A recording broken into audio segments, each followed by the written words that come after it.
Hello everyone, today I'm going to be reviewing the new run of Athearn Genesis MT4 SP mountain type locomotive. As I'm sure a lot of you have been anticipating the arrival, I am very pleased with the unit as I've seen it here out of the box. So we will go ahead and dive in and get straight to some of the detail differences.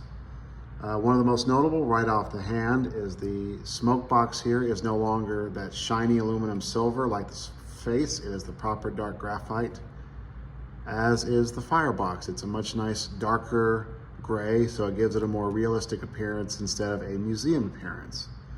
The rods are more polished and are a darker stained metal, as well as the pilot wheels and driving wheel tires. And although despite having the same fragile details as the original run, the plastic now is of a much stronger strength, and the only problem I had with this model was one sunshade had fallen out from not being tacked on properly. But other than that, all the other details are holding up well and have held up well and have both either a new, better adhesive, or the plastic material is much stronger than the original run, meaning they are no longer prone to easy breakage. We'll go ahead and just rotate the model here so we can see more on the front.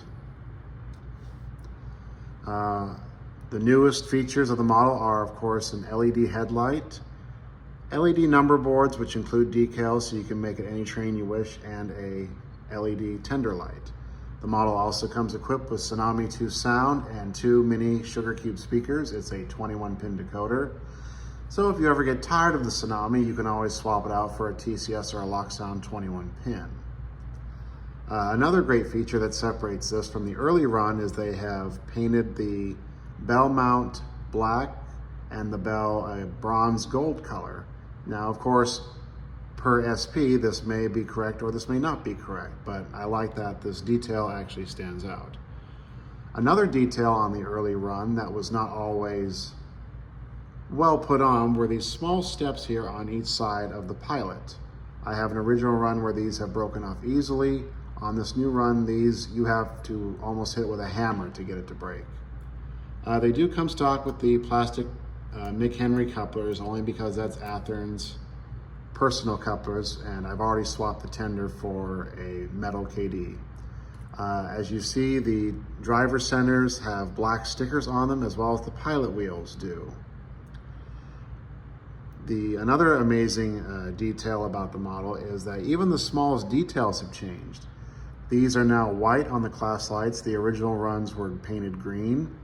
The number board on 4357 here has a white trim outline as opposed to its sister, which just has the number across. The mechanics are still the same. The pilot wheels are sprung, the trailing truck wheel is sprung, the number 1 and number 3 drivers are sprung. But as far as I can tell, even with just the test runs I've done so far, the model actually rides a lot better and is a lot smoother than the original run. And with Tsunami 2, Athearn has actually enclosed a letter stating that they took the time to find the correct CV motor controls to program for this particular motor to get the engine to perform its smoothest and at its best. And they include that in a sheet. Another nice detail difference between the original and the first run is the tender wires. Although they don't have the glue to keep them from being pulled out of the plug, they are a little bit lighter and not as stiff, so the engine and tender can move a little bit more freer and a little easier. But other than that, this is virtually the same as the original run, but has a lot of nice changes, especially electronically. And as I said, the main upgrade finally is Athearn has gone to LED headlight, marker lights, and tender light. And so far, even out of the box, this model runs really well. The only negative of out of the box is the chuff sequence is not properly timed, but with CV114 you can change that. But other than that, the model does run really well. She sounds great, she looks great. As you see here, get a better picture of the front there. There's that white outlining on the number board for 4357 here. And also, I'm sure as you've been able to see, and I'm sorry I haven't pointed it out yet, is even the finish. It's a little glossier than the original, but not so much that it looks like a museum piece that you're running. It's got a hint of well-kept engine, but also still looks great for in-service. And one more fine detail difference they did change is the screw here that holds the crank pin is blackened. The original was not. It was the same color as the rods, which I kind of like better. The only other detail they did get wrong is in the cab, which is hard to show, but I will eventually try to show it. The back head of the firebox, or the boiler back head, is foam green. It should be black, but you don't really see it that much, so not really gonna think too much about that.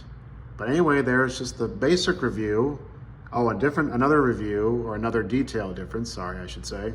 The bottom keeper plate, there's two pieces. You have your top plastic cover, and then you have the electrical pickups, which are the plungers, which are held in by separate screws. So when you take the bottom cover off to work on the model, there are separate screws that keep the electronics in place so you don't end up losing pieces or pieces falling out or getting distorted as you work on it. But in the next video soon, I will be doing a run review of the model to show you how well the model has come, or how far the model has come, I should say, and show you the lighted number boards and the LED features. So please stay tuned.